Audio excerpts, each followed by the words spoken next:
Hey, move that, Garrett. We should be. Someone verify that. Yeah, I believe we are, yeah. Well, anyways, we're gonna pretend like we are. So we're back It doesn't with make another any difference. Not really. We're doing it for us mostly. If you're here, that's cool. But I like back. you guys. Another episode. Another chat. One more chat. Yeah, so I don't know, I felt this week not a serious topic, but it kind of ventures. We're not going to talk really about video games themselves, more the industry. Something I've noticed lately is after Diablo and now I'm fucking blanking. But there's been a trend of people calling gamers entitled. Maybe because of the way we kind of voice our opinions about things we don't like, or maybe just I don't know. Some people think there's a brand loyalty that a lot of people kind of go with, so it's almost like whatever you spit out, I'm gonna eat kind of mentality that also is prevalent in gaming, I guess. Everyone's got their system that they're so loyal to that. Whatever comes out on it, they'll probably buy it. If Nintendo put a game out, there's people that will just buy it because it says Nintendo on the cover. So I mean, are gamers actually entitled, or is it kind of whose side needs to be listened to more? Can a company just produce what they want to produce, and us as consumers vote with our wallet, as they say? Can we still voice opinions before something comes out and just be like, that's not a product that we have any intention of buying? Is it the way that we actually voice those opinions that makes us seem like such fucking dickheads? I mean, we can all agree, yeah, probably there. Death threats and all that's kind of fucking insane. I don't understand that mentality, never will. But we'll kind of leave that as the outlier, because it's still kind of, you get YouTube videos and that stuff of legit people just voicing their opinion. But that's still seen as entitled. Like, I think as a consumer, personally, I can voice my opinion, and as long as it's a valid opinion, like, okay, it should be listened to by the company. I don't think I should just have to put up with any kind of business practice that they spit out. I should be able to go, I don't like that, I'm not gonna buy that, you should change that. Yeah, I think that, like, a company can do whatever they want to do, but, like, public relations is just, like, only gonna get like it's just becoming like a bigger like industry almost, and if you don't if the public doesn't agree with what you're doing or like what you're doing, then you get to like making it in this like interconnected world. But does that mean we're entitled? You get what I'm saying? Like, I don't think so. I think I mean, if I don't like a brand of shampoo and I choose not to buy it, am I now entitled because I prefer a different brand? Or, hey, Garnier used to put out some certain kind of conditioner and they stopped. Now I'm allowed to be pissed that they stopped, but I don't think that's me being entitled. That's me just having preferences. Like, we're allowed to have preferences. Like, yeah, no, I don't want to play a mobile game and that doesn't really matter, but am I now entitled because I'm not going to play that mobile game they're putting out? Like, I don't know. I don't think so. Yeah, I don't think so either. No, on the other big end of things, there's the whole Activision with Blizzard being thrown out there, where they want Blizzard to produce a game every year. So they need to try to get things rolling on multiple ends to get things coming out once a year, which in my end I think is going to be very detrimental, but that gives more for everybody else who's not specifically just on one type of game. Actually, touching on the whole yearly release thing, I think you've already seen that kind of come to a head. Like, that business model, the people are voting with their wallets, and Ubisoft had just switched that shit up. They, now I think it's bi-yearly. I mean, still pretty close, but every 2 years they're going to do one. And they even they took a step back even further and they were like, what from this game are people so burnt out on? What can we change? And I don't know, I like that they actually took that and did something with it. They listened a little bit, tried something new, and it kind of worked out for them. They've apparently been a hit. I haven't been able to touch them yet, but everyone that's played them kind of seems to think it's a good shake-up. So, I mean, Yeah, you know, it's nice to see a company listen to the consumers and not just see it as the people just being like, I'm just whining to whine. Meh, meh, meh. I mean, Call of Duty still sells, so I mean, So they keep making them. Like, that's kind of the point. Like, that business model works for them still, so their customers are kind of voting with their wallets. Like, as soon as that doesn't draw in the profit, then that's when you're going to stop seeing it on their end. Like, I think these companies want to hear from the consumers, like, what it is that they're interested in. Like, I think now, after Blizzard going through all that and realizing that nobody really wanted this mobile game, that they might... I don't know, because it really depends on how it does. Like, maybe everyone at BlizzCon booed it, but then everybody, like, the casual people at home, or maybe will buy... Or, I don't know. Like, hey, this is cool. Yeah, like, you know what I mean? So, I think that if it's still making them money, the fact that like the hardcore gaming public like freaks out and because they act entitled, I don't think that really affects anything. At the end of the day, they're just gonna look at like the bottom line, the profit. Hey, what's up, It's guys? just her push to talk kind of dropped. Oh, well, that's what I don't know what you heard, but basically I was just saying like they'll look at the bottom line at the end of the day. If it's making money, they'll keep doing what they're doing. If it's not, then they won't. It's kind of interesting to me. Oh, you It's interesting to me, like how the market has changed, because back in the day, I think it was easier for larger developers, AAA developers, because you had a certain segmentation of the market. Like things were simpler. You had people that were adherers to like one console or the other. Things were a lot more, sort of like cordoned off. You bought an Xbox, effectively to play Halo. You had a lot more, a significant number more people were very loyal towards one thing or the other, or one game series or the other. I feel like as time has gone on, it's gotten a little bit more like coalesced. It started to become a little bit more of a melting pot. You have cross-platform becoming a thing, and I think that AAA developers in particular are having a really hard time adapting and figuring out what people want. It used to be simple. We make a big game and an IP that everybody respects because all the other games were good, and it just works. And I think that as factors have been added, as variables have popped up over the years, it becomes harder and harder for them to figure out, okay, well, what's going on? What do you want? We know what we want, but that's because the market has grown and things are a lot more complicated than they used to be. But they're having a hard time figuring it out and spending their millions the right way. And I think that's where they get into calling people entitled. They're just frustrated and rich. Yeah. And rich. We kind of saw the vote with your wallet thing happen with Battlefront 2, the Star Wars game produced by EA, or published by them. And people boycotted that game, so I seriously thought we were going to see another one in the future. And EA is doing, I think, what they can to salvage what they have, but like, I don't know. I don't think I would be very interested to see like what the financials were behind it, like how much money they spent making it and how much money it actually made. Probably not that much. I think that since they're like a publicly traded company, we can literally look that up. So like I might make a point to do that like sometime this week and just see, because I'm actually interested to see that too, because I doubt they've made that much money on it. Yeah, they've got to be in the red on that, because like, I mean, I know people who bought it, but like it wasn't a hit, and especially when you're dealing with something as big as Star Wars. Like, yeah, at the very least, it didn't do what they wanted it to do. Mm-hmm. Yeah. I know that it came out a bit for a free week or something like that, and Yeah. I maybe played it for a whole like hour at the most, and was not impressed. Yeah, it was on sale recently over Christmas, and it was like super cheap. Battlefield 5 is already on sale too, isn't it? Yeah, that's another game For that, 50 off. yeah, that's another game 50%. that was like kind of came in with a, not with a bang, but with a whimper. So Yep. I feel like once again, it's kind of a developer publishers. They don't really listen. They don't get the tone of the audience, and they try to push something, and they get some feedback, and it always seems to, I don't know, they just either shoot themselves in the foot or they actually take it in and it helps them.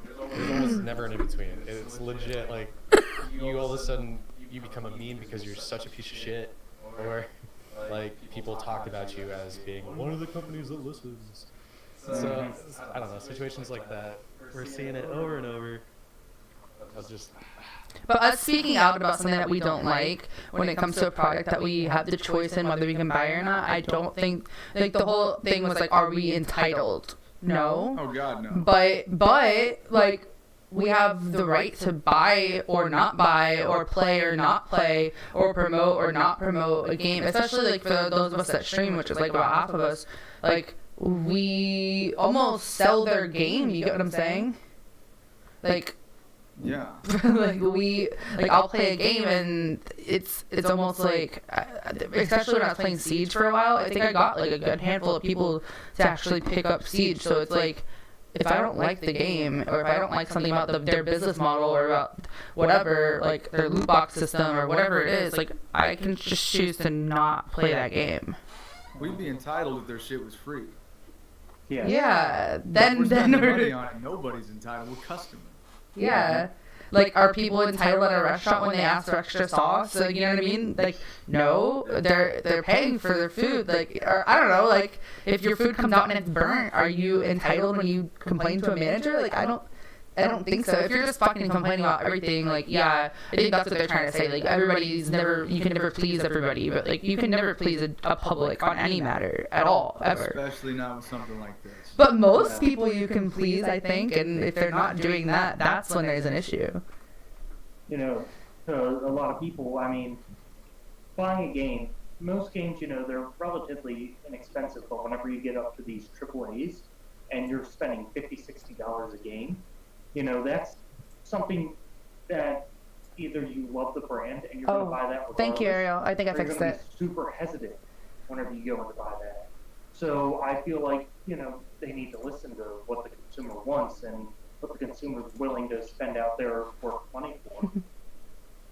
Yeah, I mean, like, I think, like Brandon said, like, there's definitely, when you start paying like $60 for a game, there's a certain amount of like just respect. Yeah. I think that consumers are like deserve it. To something. Mhm. Yeah, Drop like, it. But I think even like you guys said, free to play, maybe not so entitled, but most people, I don't know, they're a free to play model knows it's still gonna get.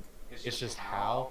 So I still feel like you can kind of be entitled with a free to play game. Like, what kind of boundaries are you gonna push to make sure you get your money? Because there's games Yeah, that are free to how play, many and you V-Bucks are you kill going it. to spend? Yeah, like people were excited for, there was like a Harry Potter mobile game, like a little story game, and people were hyped for it. And then it sucked. And it was free, but then it sucked because they overstepped with their microtransactions and the way they try to strong arm you to buy shit. And at that point, it's just like, okay, come on, like, this isn't what I wanted. This isn't really what you were selling either. But you guys know about that game? Literally, okay, so I don't play any mobile games, but I downloaded it because I'm a huge Potterhead, right? I shit you not. I played it, like, you get, you know, a few choices and you make your character. You can get sorted into a house. You basically pick what house you want to be in.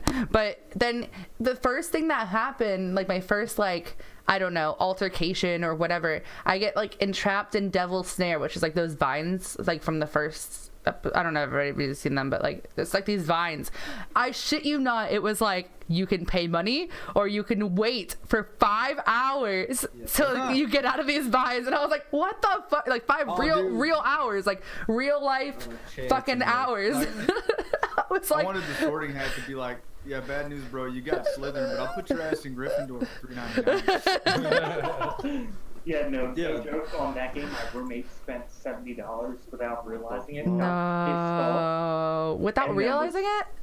Well, I think she realized it, but didn't realize how much she was spending because she loves Harry Potter.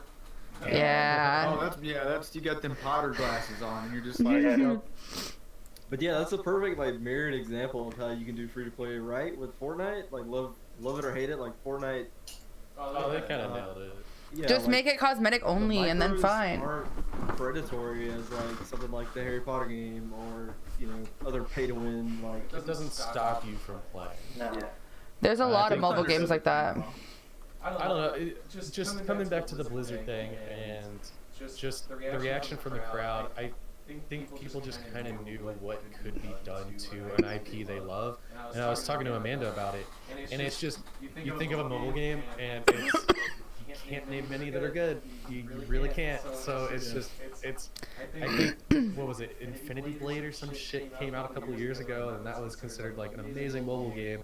And like after that is when you get these microtransaction games, and they don't do actual mobile multiplayer games. It's just microtransaction free-to-play bullshit. Everybody knows what that is. And everyone, yeah, that's what I'm saying. Like everyone kind of knows the product that they're pushing, and it's just like the crowd just going, we don't want this. Like we want Diablo, yeah, but not this. Like we're letting you know now. Like you're still in development. You can still pivot.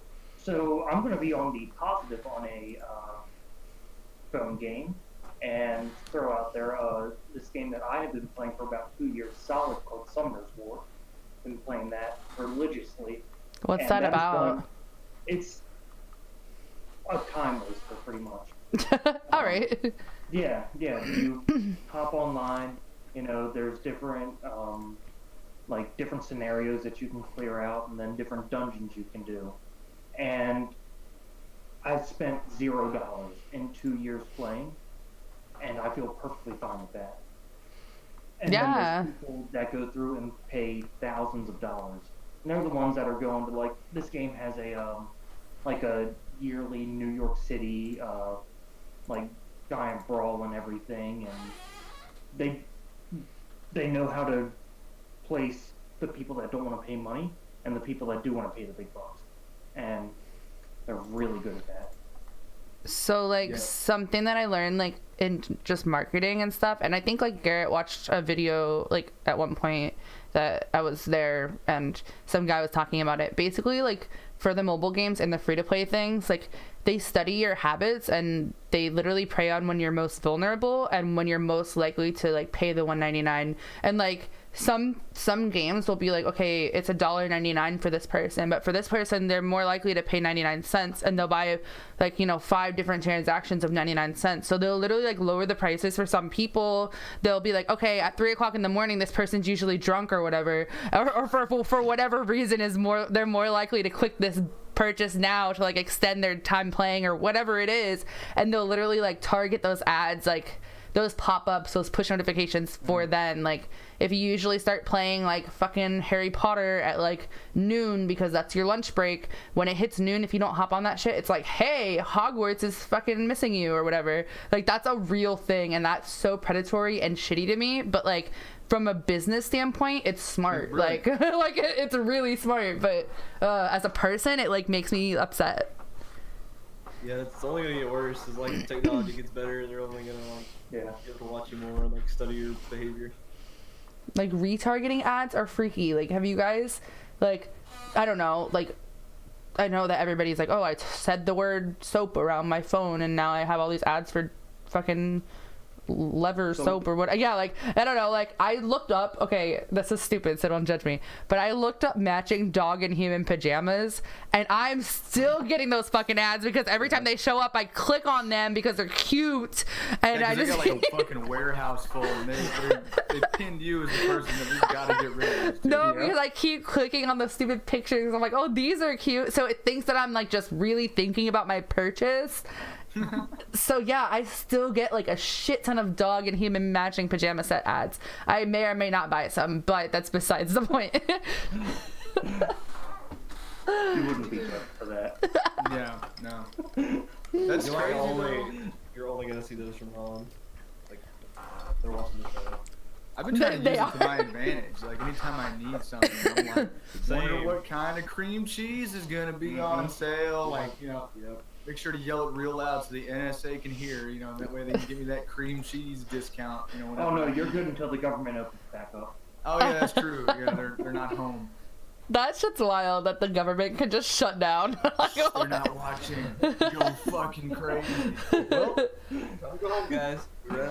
That's just so crazy to me. I don't get it, but this is the world we live in now, I guess. Yep. Yeah. It's so weird too, cause like I took a pretty big sabbatical from gaming when I was like 17. For whatever reason, I was just doing other stuff. I sold my Xbox 360 and a bunch of my other crap, and I just got out of it completely for a long time. And I came back, when I was like 23-ish, And during my period of absence, that's sort of when the microtransaction loot box thing kind of became a big deal. Whenever that infrastructure started to grow within the gaming industry, and it's like when I came back, I'm like, what the fuck? You know, like what happened? Like, this wasn't going on when back when I was playing Modern Warfare 2. Yeah, that's the game I'm thinking about, Call of Duty. Yeah. Like, I took, like, I don't know, 2 years off of, like, not all gaming, but, like, I really cut back. And I picked up, like, whatever the newest Call of Duty was, like, you can fucking fly and shit. I was like, what is going on? Number one, like, why can we fly? Why is this so futuristic and so over the top? And then number two, like, what are these weird ass like dudes that like abilities that you can unlock? Like, what is this currency? Like, how do you get it? Like, it was a thing. But that brings up an Yeah, that's interesting just question. way because Activision is just like, God, they're the kings of like monetizing things. But it brings up an interesting point, you know, like we expect more infrastructure now than we used to. We expect more to be there when we buy a game because, like, I think you guys hit on it before. A lot of times it's more than $60 now. Like $60 is what you used to pay for a game. Now It's like, it's it's like going to a bar. Yep, it's like going to a bar and paying it. You haven't even bought a drink yet. Yep. Yeah. What edition would you like? You want the fucking scrub edition? We can sell you the like not a scrub edition, the ultimate edition, Medium beyond scrub. ultimate. Yeah, exactly. Here's your self-esteem back edition. Like, there's all kinds of stuff that you can do. And like, You want some and extra now, horses? Here's some extra horses. Oh, bye, Thomas. Thomas is Oh gone. God. Everybody's big Right. now. Whoa, it messed up our overlay. Dude, I ducked down like someone had thrown something. What Everybody's so happened? good. There's just a middle spot for Thomas. That's cool, man. Can you- Activision's just DDoSing. Oh, there he is. Cool. You can do it, baby boy. Thomas, report. So that was weird. Where's your cam? Oh, here it's coming. We're I don't know why I back. pulled that. Hey. What's up, Mr. So Double without High? EA murdered you. Okay. Speaking of EA that, heard it. Hey, you got me it. That was too real. So since we're kind of just shitting on scummy practices in the industry, there's kind of another new one that we've all probably noticed and maybe just not talked about yet, but I call it review dodging, where you hold shit until after the review process and you put that shit in your game later, and all of a sudden, like, you would act like, who's done it so far? I think Red Dead kind of. Wait, I'm Bethesda, confused. Yeah. Yep. Call of Duty. It's just a shitty thing where it's just they won't have microtransactions for the first like month, and everyone will do the review of the game, post their stuff, and then they're like, okay, big update, we're adding in a marketplace, yay! Yep. And everyone's just like, there it is. There it is. Red Dead kind of did it too with holding their online. I mean, everyone knew that they would monetize it. It was just a question of how and how bad. How bad The is it? gold bar economy is bad, and people got mad. I didn't really look into it because I didn't want to read a lot about Red Dead Online because I don't want to buy PlayStation Plus, and I didn't want to like know all the stuff I'm missing and be tempted because I was broke. Yeah. So tell me, do tell. Well, it was just like it took so many hours to grind for gold bars that it just wasn't worth. The economy was really fucked up, and I think it might still be. I'm not sure. I haven't really followed it. They kind of changed it, but I think some people are still like, it's still a grind to It get was just stuff. super hard to make money, and also guns were really expensive. Yeah, like legit, 10 times more expensive than like the single. Yeah. But I don't know. It's just I think now, like with the outcry against microtransactions and stuff, and fans with their entitlements, having an outcry every time, knowing it's coming, they're pulling this one over on us, where it's released without the microtransactions. Even if they announce it, you're playing it, you kind of forget that they're coming. Like, you get used to the game as is, you start to like it, you start telling your friends to buy it, the reviews are good, and then bam, there it is. And now you're just kind of like, why is hounding me for bullshit every day? Like, Yeah, Konami kind of did that with Metal Gear Solid 5. Like they added a multiplayer. Yeah. A bit after the game launched, and the single player is great, but like the multiplayer was just like. Yeah, they stuffed it in there and shipped it. And then like Metal Gear, what was the zombie one? Like you had to pay for Survive. saves. Yeah, you had to like pay for extra save slots. Like Yeah, fuck well, outta it was here. like extra characters, because it was like persistent characters. I Yeah, think I it was don't just like to get a new character, you would have to pay. What it was was just 5 or super. 15? It was super scummy. I don't know. I It's think like one of the biggest. Go ahead. not good. I think one of the things that causes this, like one of the things that is like for like fueling this to a large extent, is this emphasis on day one sales that so many companies have now.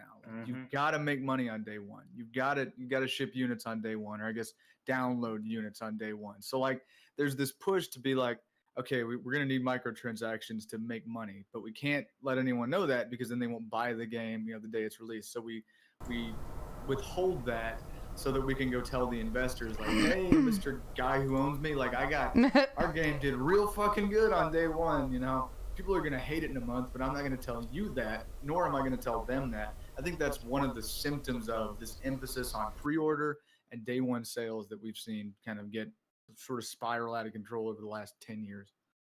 So I think- I was just gonna, speaking of like the pre-order thing, that was another business model that for a while was kind of getting into a weird spot where do you guys remember when it was like GameStop gave you this stuff with pre-order and Best Buy gave you this stuff?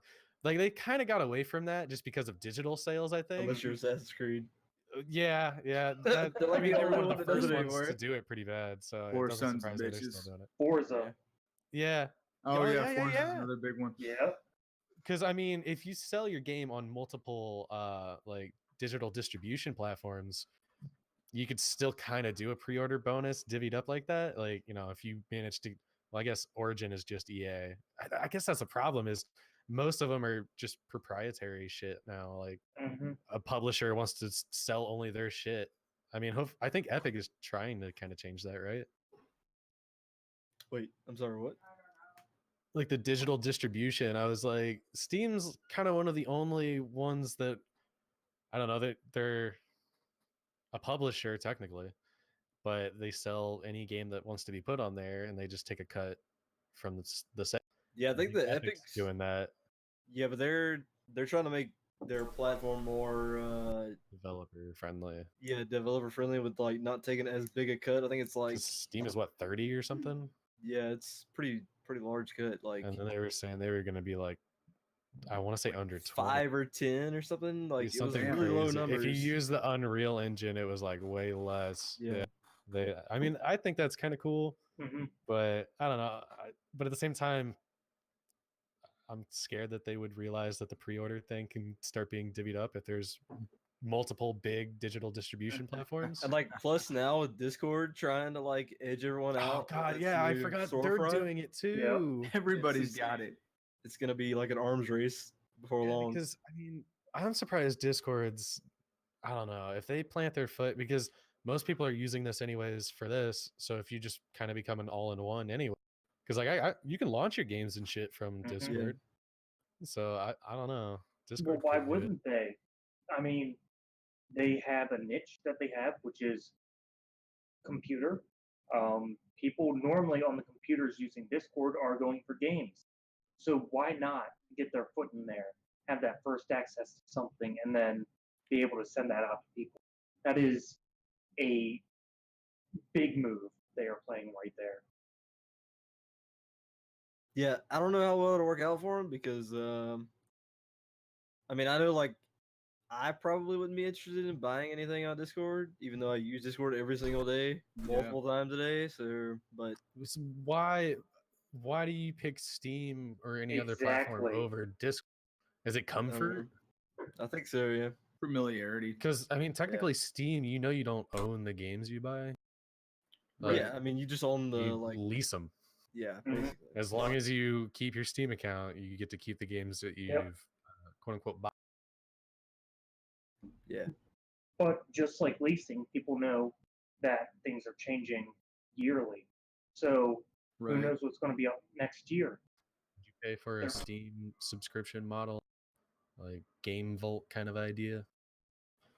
I feel like they want to do it. Personally, I would. Subscriptions are Personally, worth I it. would, because I don't have any other gaming platform that I play right now currently. Yeah, I mean, we don't pay for, like, PS, what is it? PlayStation Plus. Plus, that's it. I got Yeah. Yeah. and then Xbox Live. Jesus Christ. How much would you pay for like a Game Pass for Steam though? What's like your price cap per month?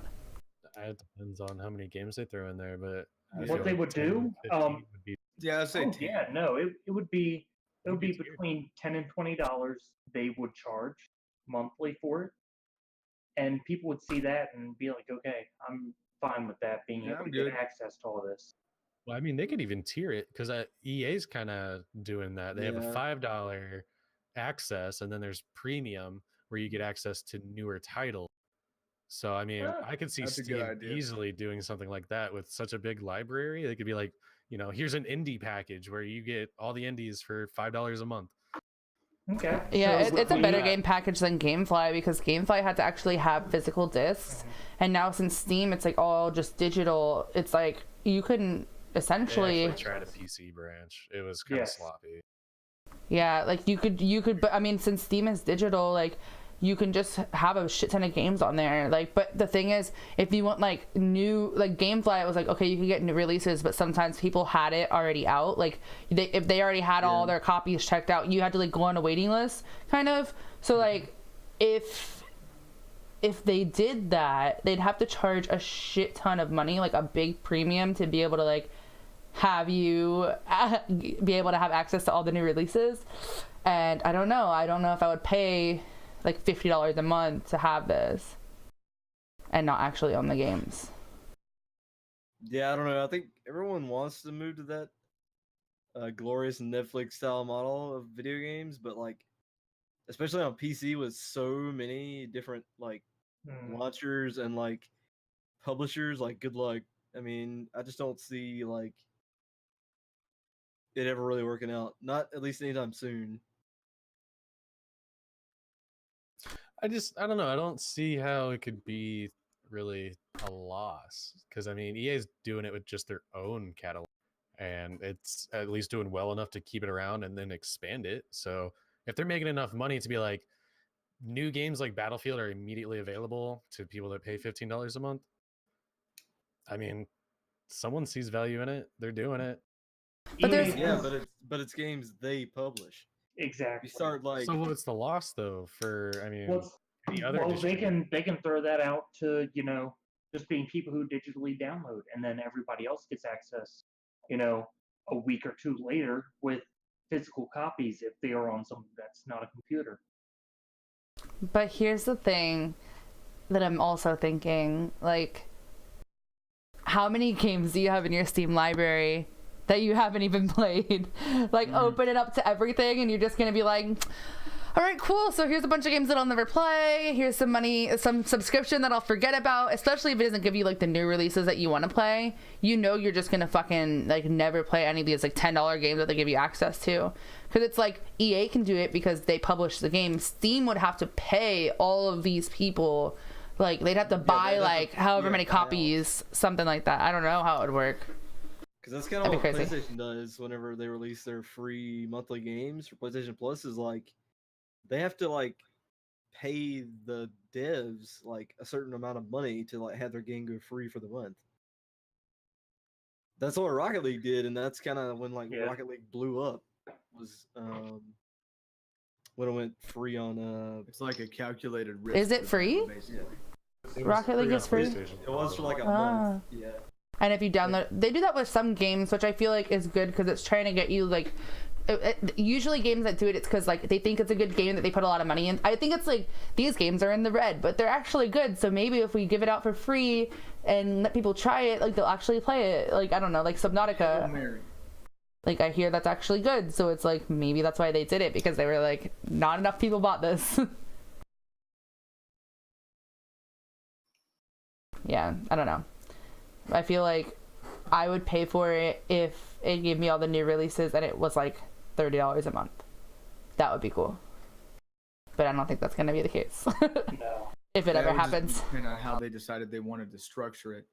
And they're making a ton of money anyway, although I'm sure they wouldn't they would invite the opportunity to make more through a model like that. If Somebody they on the did phone. something like that, it would be like 1 or 2 titles a month that you got. Yeah, I don't think they would go nuts on it. No. And you'd have to pick and choose. Well, not even a month. I feel like with that, they would hold out for longer, like maybe quarterly or something like that. I got you. Because that's just a huge market that they would be destroying at that point. Well, not destroying in a sense of the consumer, but in their own sense with doing something every single month whenever stuff's coming out, every 2, 3, 4 months. Yeah, I don't know, like I think it'd be a really cool idea, but I don't know if it would work logistically. No. I mean, when I think about it, it's excuse me, with it being like a different medium of entertainment, games aren't as quick to consume as movies and music, so streaming it or just having a subscription doesn't work because I can play the same game for months, and at that point I could have bought the game full price and just owned it.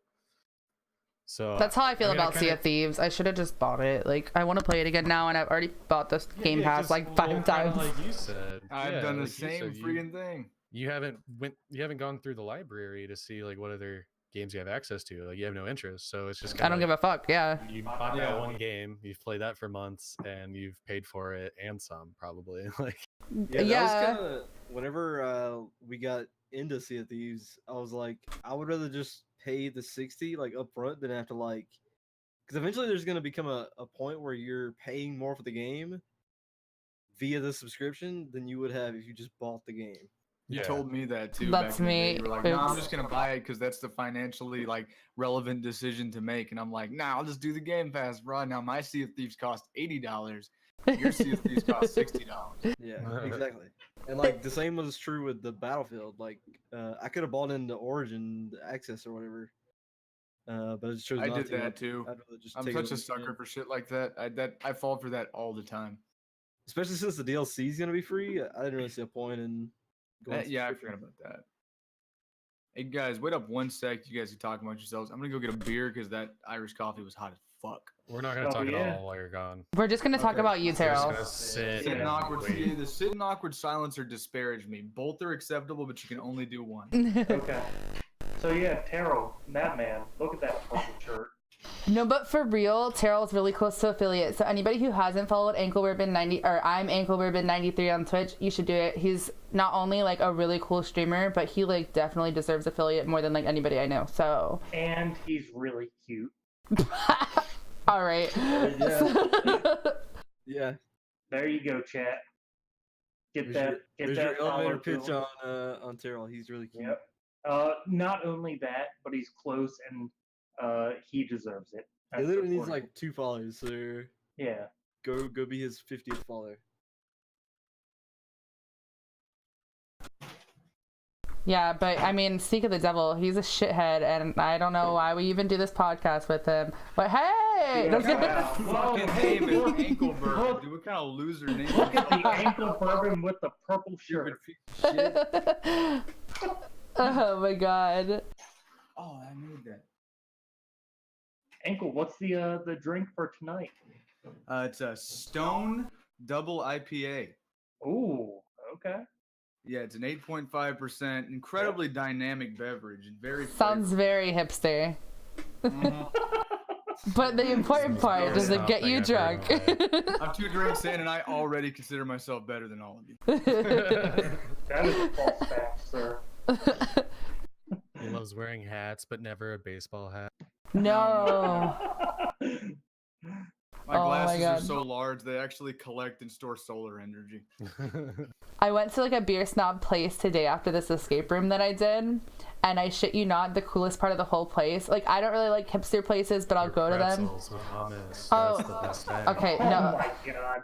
no. It's That- so good though. Okay, that's really good. But there was a dog that was sitting on one of the bar stools, but like he didn't have his butt on the seat. He had his like paws on the seat and his butt on the back of the chair. It was the cutest fucking thing I've ever seen in my God. life. I thought I was gonna lose my fucking mind. And And why was there not a picture taken? I don't know, because I felt weird because it was just like a guy and his dog, and I didn't want to be like, "Can I take a picture of your dog?" I didn't want to sneak a picture because like everyone was looking at me. I don't know. I didn't do it. I have social anxiety. Everyone was looking at you. She You got think cold everyone feet. was looking at you, not the dog?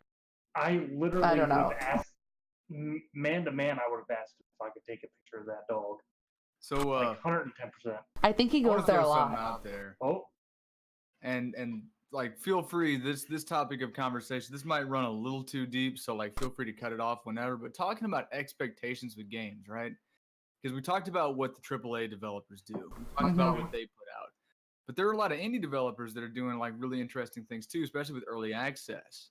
And since Garrett, you are now into Escape from Tarkov, I feel like this is a great time to bring this up because Escape from Tarkov has been in early access for a long time, right? It's been in development for a long time. And I think all of us have played at least one early access alpha development state kind of game. So my question is, what kind of development do you expect? At what point do you decide that you're done with something, done with a project, or generally what do you want out of an early access title? Everything's early access all the time. That kind of annoys me, actually, to be honest. Nothing's Well, done. it's abused. It's Mhm. become Like it's an Atlas, early- release it all it's broken and basically, say it's I'm early gonna release access. my game now. The bugs are you're supposed to tell me about them. It's an alpha. It's not a full release. Don't get mad at my glitchy game. And the other problem that I see with that is games like Subnautica, who kind of did it successfully.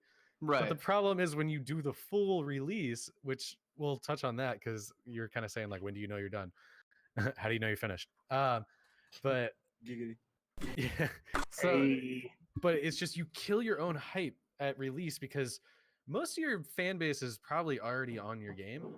Like Squad, I play Squad. It's in alpha, like version 11. Its main core like group is pretty much already there. Like it gets a few new people every time it does like a free weekend with a big discount, but like the core audience is known about the game probably for at least the last year. I don't know. I find it to be a weird practice. Like I get it if you want to do it like as a quick beta before release, like you have most of the bugs ironed out, but like some of these games it comes out and it's just like holy shit, like you just wanted this out like now just so you can get some money. And that is part of the early access, is it's to help keep funds flowing during development.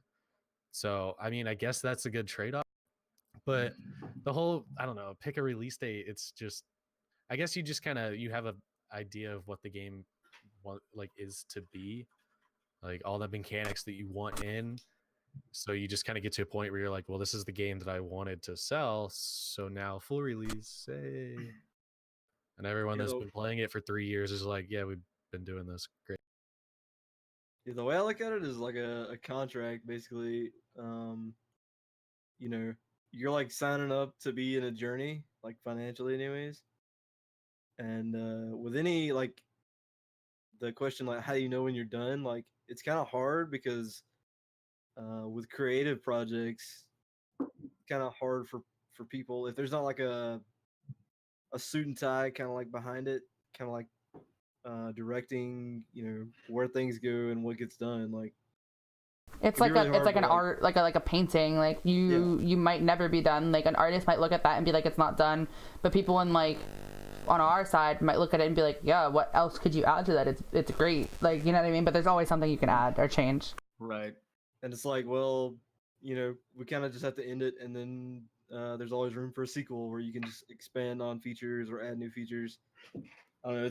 And with early access games, Sequels, because I think the idea of a sequel is kind of changing as well. But Yes.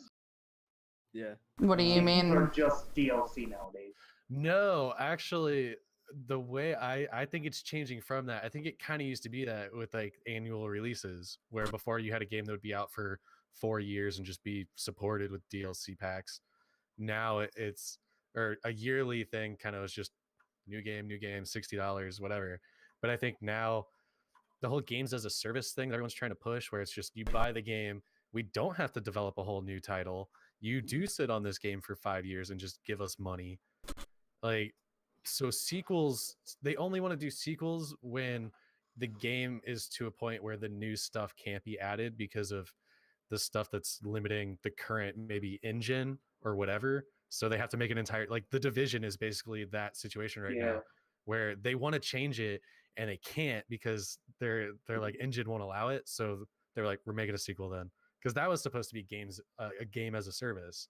Like they plan to have that game around for years. I mean, I guess technically now it is, but I don't know. It's It's only revolving. online multiplayer games I feel like don't have sequels, and they just keep adding to them. Like story mode games, they totally have sequels because you play through the story, but now every story mode game has like an online version too. But like they add in a sequel, like because like what are you gonna do? You can't have DLC that keeps expanding upon the story forever. Like that's weird. Well, on that, maybe you heard of this game called WoW? yeah, on that same bit, you know, I don't know. games that thing. have that online accessibility have the access to be able to throw out the DLC and patches, whereas story-driven games don't have that access. They're not online driven. They are one-time download, go through, play, and that's that. But even that, you have games like the original Red Dead, Undead Nightmare released. That show was awesome. I mean, they did release it as like a Awesome. physical game, Mm-hmm. but I mean, that's kind of like the small little package that you can extend, like the original game, story-wise enough to where it's like you don't need a whole new game to always push a single-player narrative forward. If the original engine is good enough, you can sit there and just release expansions, and like it's easier now than ever with digital downloads being such a prevalent thing. Like everyone knows how to download shit to their phone, console, computer, whatever. So it's just, I don't know. I think even single players are going to kind of maybe see sequels not come out as often because you're able to release little like expansion packs. And the marketing is easy. When was that sent out at? Long time ago. 2010 or 2011, I think. 2011. So that was 8 years ago now. 7 to then 8 years ago. Undead Nightmare was 2012, I think. Yeah, so we're talking quite a few years, you know, in between where they were at and where they are now. Half-Life 2 kind of messed around with that too. They were kind of the precursors to that system. Oh, Yeah, well, there's like never going to be episode Half-Life two or 3, Yeah. so I mean, Yeah, I personally so- don't mind the system. Like, when The Last of Us came out, and then like they were like, "Hey, we're gonna do this smaller, like more contained story about Ellie and her lover or whatever." yeah. And then now we're moving into like The Last of Us Part 2. Like, I really dig that because like you have the game release, and then people play that for the month it comes out and like months to come, and then I don't know, 6 months to a year later, you have like another little piece of story content to But that's chew still another on. like full story driven. That's there's the gameplay, but there's the story behind that. That way you're not waiting years for the next game to come out. Yeah. Yeah. I think I kind of like have an idea on like why maybe they do it this way. Like, okay, so I bought Resident Evil, like Biohazard or whatever it was called, right? And there's like some DLCs, like there wasn't one, and then there was like another one, and then maybe like two more. But now, like, I feel like everyone's kind of like over that game, so I feel like there's gonna be another like full game, because it's like when you're marketing the DLCs, you're marketing it to people who already have the game, and you can literally like market it straight on their PlayStation. Like it's just like, hey, did you know this exists? And they won't show that ad to people who don't have the game because it's a big barrier. You have to buy the game and then the DLC. Like, I feel like they start to push out and or work on a new game when like the amount of people that are buying the DLCs and or buying the game just starts to like wane. It's like, okay, well, Yep. I got you. Yeah. now no one's doing this, so we need to push out a whole new game, and then you market that to a whole big group of people, like everybody, and then it starts to like taper until it like fizzles, and then you do it again and again and again, and You've it's a now vicious got cycle. your customer base effectively. That Yeah. is Those are the people that we're just selling to. literally the same thing that goes through car sales. Fun fact. Every single Yeah. car, every 4 to 5 years, gets a complete redo. And every 2 years or so, they get a technology redo. Yeah, because you're basically like, you think the new 2019 Toyota is different than the 2018? No, it's the same. It literally is pretty much the same. There might be some slight modifications, But then you go to the 2022, and it's probably it's fucking brand dope. new. Yeah. Yeah. Yeah, and I know that I kind of just like said this whole thing about like I like how games release pretty like substantial DLC content, but it could also be not so great. Where like, particularly with like Horizon Zero Dawn, like Yep. that game came out, and then there was like I don't know a year or year and a half like lull with nothing, and then like they dropped this expansion. And it's just like it can be super jarring to just go back to a game, especially in the middle of like a save, and you're like, It's "Where like am no I? one Like, cares anymore. like what are the controls? Like Mhm. I'm jumping and like shoot, like I don't know. It's just super jarring. It can be. This is weird, man. It's Like- weird, man. Spider-Man did a great job. Oh my I think God. with like I haven't played the DLC, but like the game launched, and then like I don't know 2 or 3 weeks later, like one DLC launched, and then like 3 weeks later another one, and then etc. Like, I think it's good to like keep your game going for a Mhm. little Yeah. bit, anyways. Yeah, like don't release a DLC when the majority of your player base isn't playing that game anymore. Like, Yeah. just. But part of it's like, hey, it'll bring everyone back to this because if the DLC looks cool enough, people might start playing your game again. And it's true because it works on me. Like I wasn't doing speed runs of Biohazard all the time, you know what I mean? But then they released a DLC and I was like, I guess I'll get it and check this shit out again. But then I got stressed because it was really hard and stressful.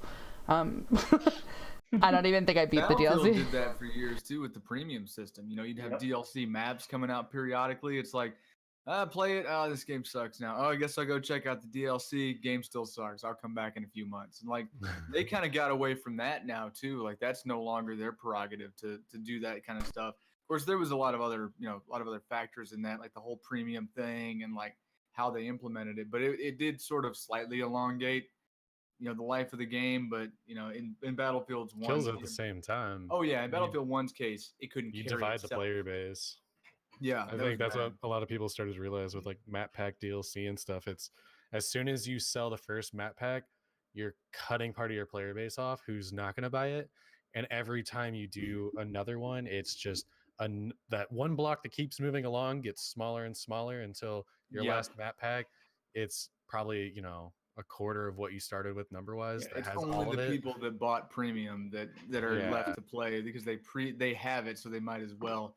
Funny little aside though, talking about like listening to your player base. This is a great example of EA not doing that because during Battlefield 1's like cycle, they were like, "Oh, hey, we hear you about the grenade spam. We understand that that's a problem. Hey, did you know we're going to introduce this thing where 2 of the classes now have grenade-specific attachments?" It's like great. you didn't listen. Like don't pretend don't pretend you made So listen. many Worse. explosives in this game. Yeah. You fucking made it worse. I mean, to Somehow, be yeah. honest, my friend and I were playing Battlefield 5 last night, and we both agreed that Battlefield 1's gunplay just slowed down way too much with it being Mhm. so Oh, yeah. like rifle specific. And I think that they kind of nailed it with like bringing the pace back. I mean, naturally, World War II just having automatic weapons helps that. They didn't have to like come up with like super obscure submachine guns that Right. people actually had. So I Just don't like know, make up guns. Is that what they I did? mean, they're real guns. They're just so obscure during World War Yeah. One that like Like the you don't really Hellriegel was see 'em. never actually produced. It was like very experimental, but Yeah, it's like experimental and like prototype shit that like there's Yeah. a picture of it somewhere, and that's all they had to go off. I never played the first Battlefield really. Like I'm sad because I think I would have liked it, but now it's kind of like I missed the mark. Like I missed it. Well, that's the other problem is like Battlefield 1 is not the first Battlefield. No, It's not? 1942, Battlefield 1942 is the first one. I never played like any of the That's Battlefields early really. 2001. That came out in 2000. I got- Yeah, that was my shit. Dude, it was I was just But, like, no, I'm gonna play Call of Duty. they fucked Hey, they were that. out at the same time, dude. Original Yeah. Call of Duty was the shit. World War faction specific weapons and multiplayer. Yeah, It that was shit's cool. amazing. Yeah, 100%. That was my shit back in the day. Battlefield 1 now. They had that like random weapon spread thing, like where your weapon would randomly like Yeah, you didn't fuck have a that. recoil pattern. Yeah. It's like you felt like your dude had Parkinson's. Like you'd be doing Yeah. this, like when you shot, and it'd just be some random spread of bullets. They did a lot of things right in Battlefield 5, like to make the game feel better. I don't know. I don't really have much of I don't have much of an interest in Battlefield games at this point. Yeah, Yeah, you could kind build of shit. after 4. Wait, so Battlefield 5 is no good or yes good? I like it a like lot it. better than Battlefield 1, yeah. Yeah, it's agreed. tons Okay. better than Battlefield 1. All right. I mean, I have one of them, but for PlayStation, that's my other issue. Like, Yeah, I Battlefield can't 1 fucking too, use a controller. To play Battlefield 1, I need ibuprofen on hand because the explosions are numerous and it's just too tilting. And yeah, medical attention is required if you play for more than 6 hours.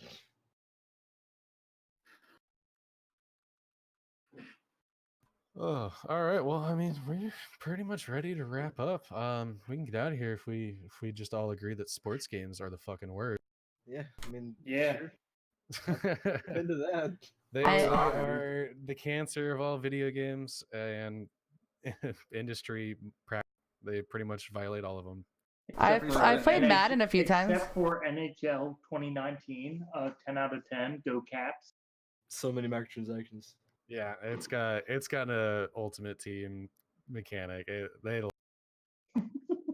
I think it's just that the people that buy them are so used to getting financially fucked. Like, it's been happening for generations. Oh, yeah. So they look at it and they're like, what do you mean? This isn't predatory at all. My fucking grandfather did this, not like this, but, you know, in a similar fashion. They're like, they don't even realize it. A lot of Which I people who mean- play sports games, like they only play sports games. So the $60 every year or every other year, like, isn't that bad? Like, whatever, fuck it. Like, you want to Yeah, FIFA no, it that up, matches FIFA it up. their- Like, That's half of their fantasy football league. oh, dude, I lost mine, by the way. Yeah. Very sad. Oh, right. I got second place. I got my money back, but I did not win. I could have won like $300. Fuck me. I got the bets on the Ravens and the Bears going into the Super Bowl. Anybody who watches football, those two are going to go at it. Not much Yeah. of a football fan. Fucking Tampa Bay Lightning whooping that ass. Oh, I used to God. play Madden sometimes. That's all some people would play.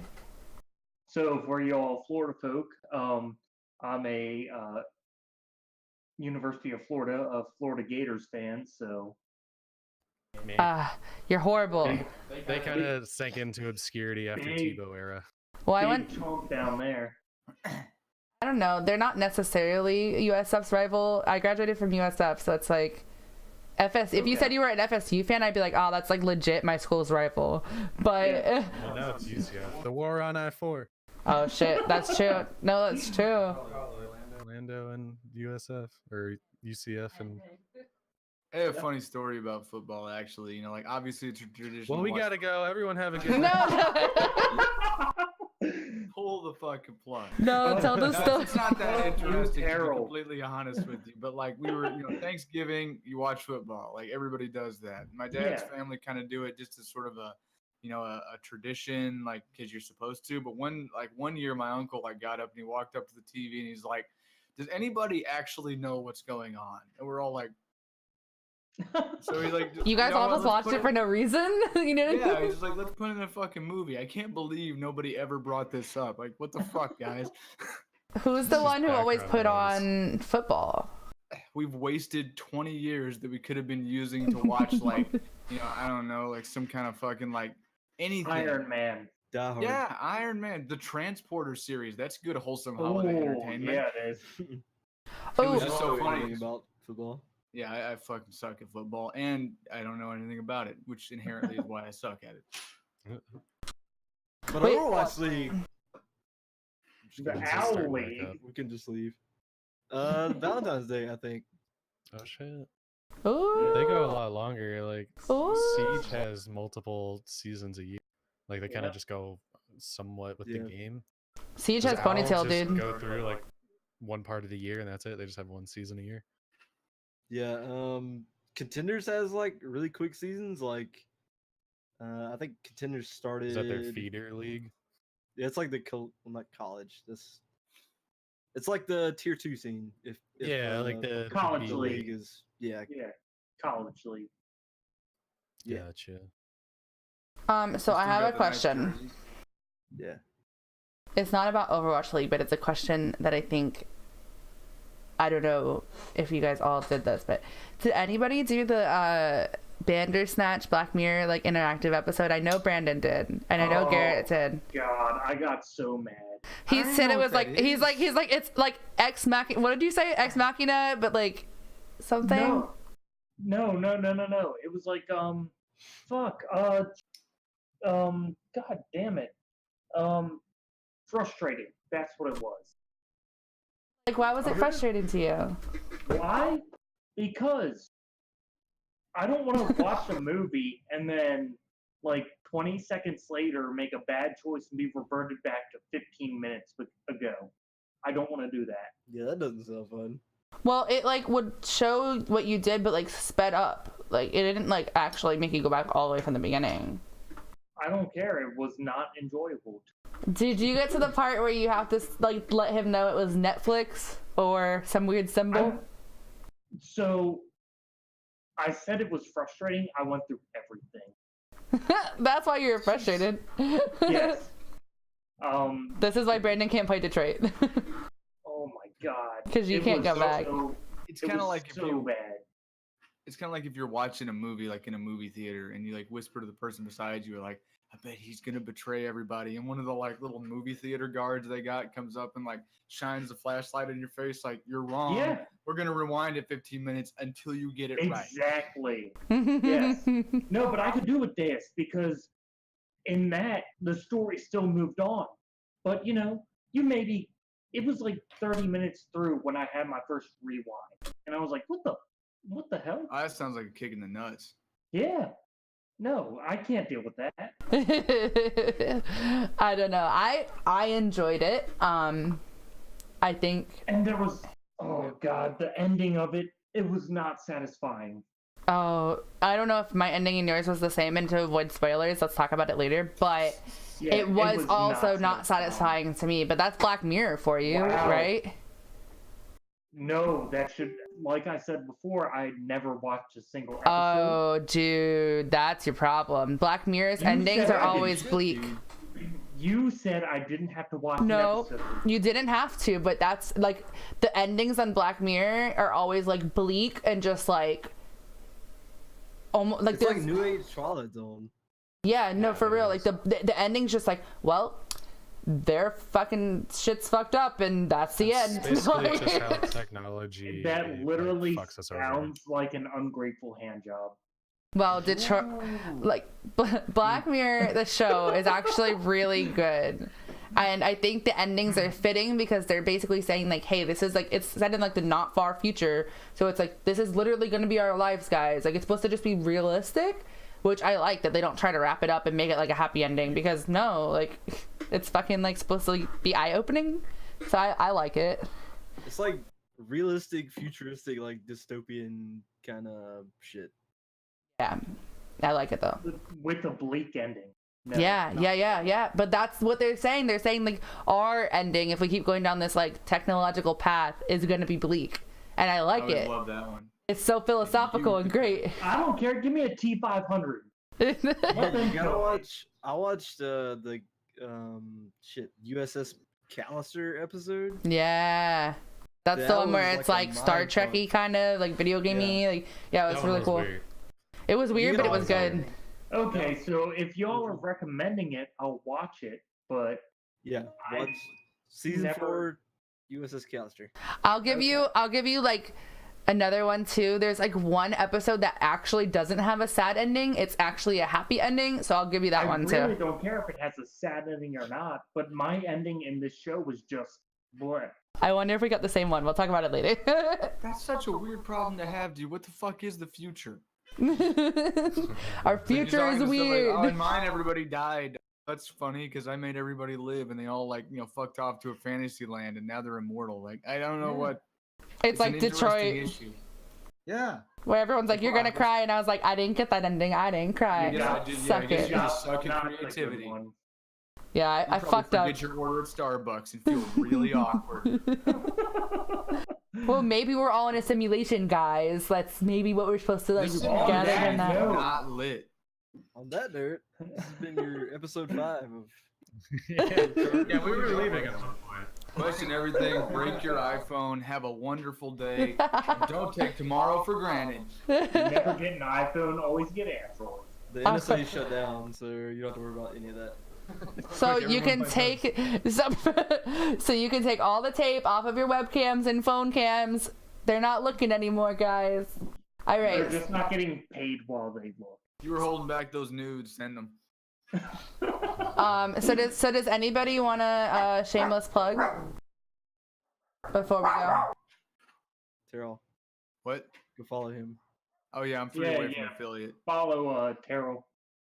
He's a little bit cute. He has a purple shirt and He he deserves it. I try. I mean, my forehead looks like you could land fucking aircraft on it, and that's what I've been fixated on this whole time. But I'm all right. Hey, Aircraft Simulator 2018, let's go. Dude, yeah, let's mod my forehead in there as like a landable map. yeah, It's like gonna take years. you're 2 away. So if anybody's watching this right now and they haven't followed I'm Ankle Bourbon 93, you should. He deserves I affiliate. appreciate it. And as far as what we have going on, we're planning a deceit stream, and we're planning a what else? Oh, our meet the stream Q and or meet the team Q&A thingy. What do you call it? I don't even know what you call that. It's not a podcast, but it. Team Q&A. Yeah. It's just like a forum Q&A. Yeah, we had like a Google form where we took like questions up from people. I'm gonna like spam the Google form a little bit more, but yeah, submit questions if you want. The form will be up in Discord probably tonight, and we're gonna like talk about it and like do like a little viewer thing where we have viewers like give little stories or whatever. It'll be fun and interactive. So if that sounds interesting to you, you should come to that. And Shameless plug before the end of next week. Twitch channel Dankest Meme 417 will be up and running. woo! That sounds awesome. I'm gonna hit you up with a follow immediately. Thank you, sir. Any follows would be greatly loved. I will just be fucking off. Alrighty, well, until next time, who knows when that is? Bi-weekly. Bi-weekly. Bye. All right, bye guys.